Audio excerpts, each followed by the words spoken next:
Hey, Earl here. There is a number that every financial advisor loves to say out loud, and that number is 70. Wait until 70 to claim Social Security, max out your benefit, squeeze every dollar you can.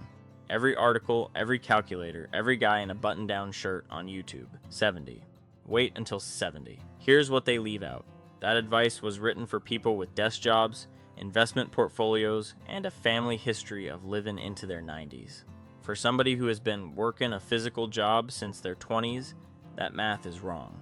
Not a little wrong. Significantly wrong. And today we're going to run the numbers. They're not running for you. Let me tell you about Norm. Norm is 62 years old. He has been putting roofs on houses in Middle Tennessee for 38 years.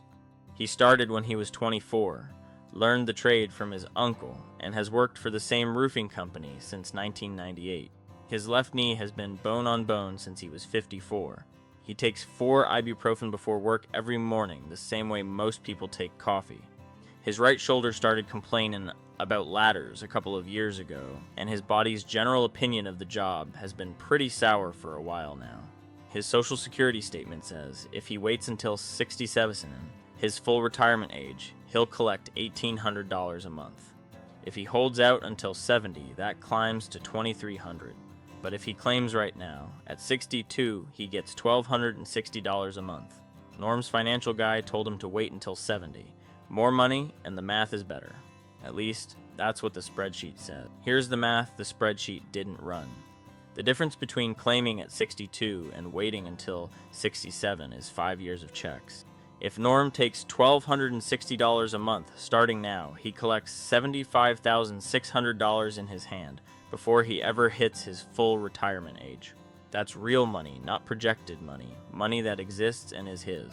At 67, the monthly gap between what he's been getting and what he would have gotten is $540. That's what waiting is worth to him each month going forward. Now here's the break-even math.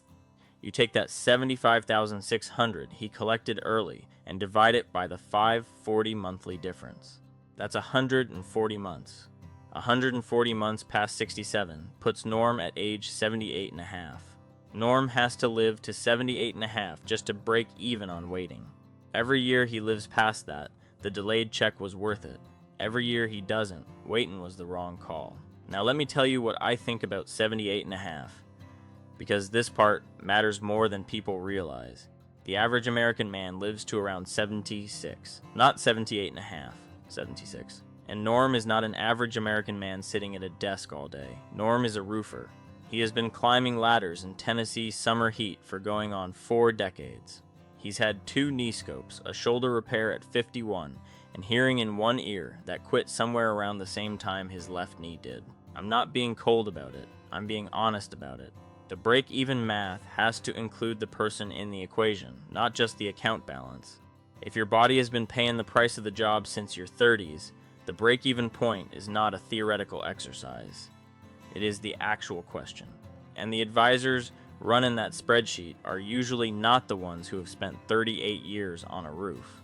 The math looks different again if you run 62 against 70 instead of 67. At 70, Norm would get $2,300 a month.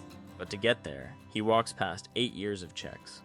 8 years of $1,260 a month is $121,000 he's already collected by the time the 70-year clock even starts. The monthly gap between $1,260 and $2,300 is just over $1,000. Break even on that math is 120 months past age 70, which is age 80. Norm needs to live to 80 just to justify holding out that long. That is a very different conversation than wait until 70, it's more money. If this napkin math is doing something for you, hit the like button. It helps more working people find this channel. Now there's one more piece of this that nobody in a button-down shirt wants to talk about, and it's the Social Security Trust Fund. The government's own numbers say the trust fund runs dry somewhere around 2033. Not the whole program. Social Security keeps running on payroll taxes even after the reserve is gone.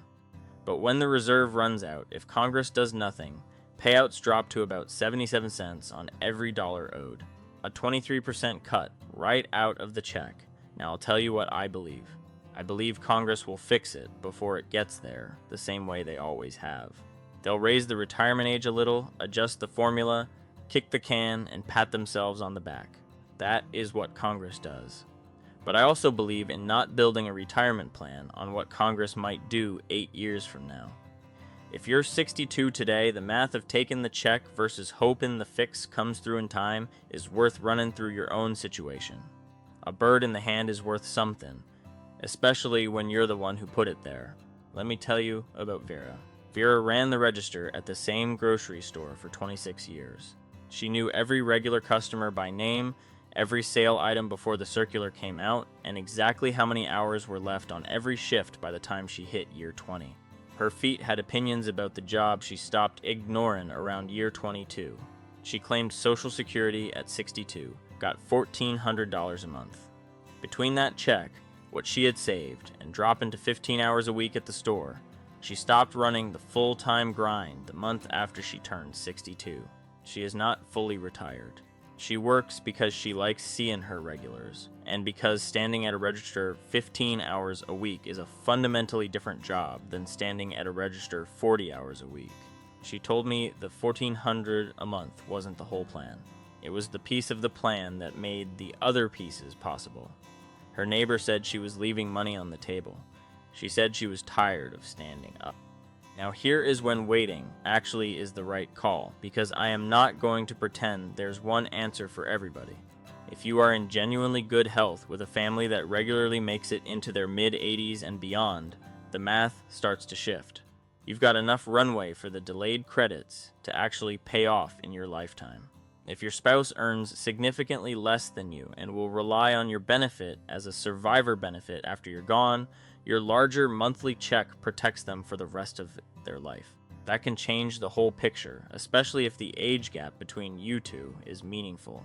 And if you're still working a decent wage job between 62 and full retirement age, there's a thing called the earnings test. Social Security will temporarily reduce your benefit if you're still pulling a real paycheck before you hit full retirement age. The money comes back later in your adjusted benefit, but it makes early claiming more complicated if you're not actually done working yet. One more thing worth saying. If you never paid much into Social Security because you worked for a government employer that had its own pension system instead, your Social Security benefit might be small enough that the claiming age decision doesn't move the needle much either way. Your pension math is the whole picture in that case. Know which situation you're actually in before you run the break-even numbers. So the answer is not always 62. The answer is, what does the break-even math look like for your body, your health history, your spouse's situation, and the kind of work you've been doing for the last 30 years? A financial advisor who don't ask those questions before telling you to wait until 70 is giving you somebody else's answer. I spent a lot of years trusting advice that wasn't built for my situation. Rich people advice handed to broke people like it fits, and it don't. Karma taught me that the right advice comes from someone who actually knows what kind of shoes you've been wearing. Norm's advisor gave him millionaire advice, but Norm is a roofer. That gap matters. Here's your homework. Go to ssa.gov and set up a My Social Security account if you don't have one. Takes about 5 minutes. Pull up your statement and find 3 numbers: your benefit at 62, your benefit at your full retirement age, and your benefit at 70.